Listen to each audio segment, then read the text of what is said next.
On Canada, he keeps saying we don't need their cars, we don't need their energy, their lumber. I mean, he said we don't need anything from them. The way he said it is, he said we buy it because we want to be helpful, is what he said in one comment recently. I mean, how accurate is it how he's describing the trade relationship here?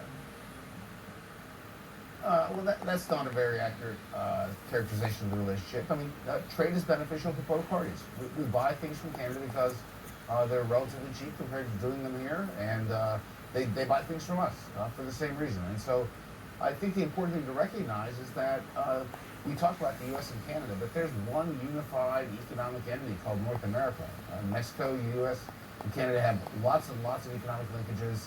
They're tightly intertwined. And the notion that we can put tariffs on both those countries and somehow separate ourselves is actually courting great economic danger. That's a really, probably among the most dangerous things the president proposed. What is your, if you would like to say hope springs eternal, what is your hope or best case scenario coming out of this meeting between the president and the prime minister today?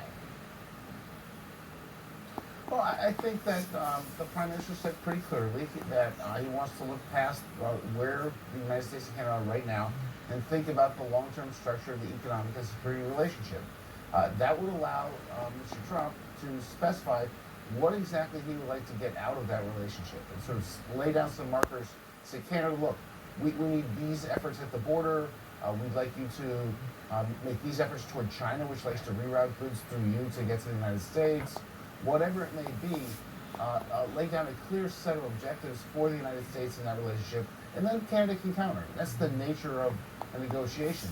I think the difficulty thus far has been we don't know exactly what the president is striving for in this relationship. He's put the tariffs on and said, I want you to do better, but they don't know what that means. And that's a great point, because that's what we've heard from, especially the leaders in Canada, is that they don't know what the marker or the measure is for when the fentanyl tariffs would have been lifted, or any of that. They had no measure of what was enough and what was progress. Kind of the latest on the tariff front beyond Canada is the president's saying that he's going to put a 100% tariff on the film industry. I want to play for you how he talked about this yesterday. Hollywood doesn't do very much of that business. They have the nice sign and everything's good, but they don't do very much.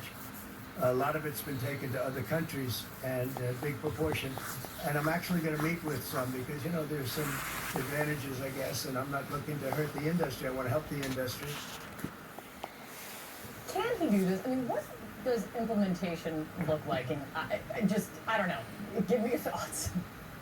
Hey, well, I don't know either. So there are any number of questions about this. Number one, why is it a national security threat?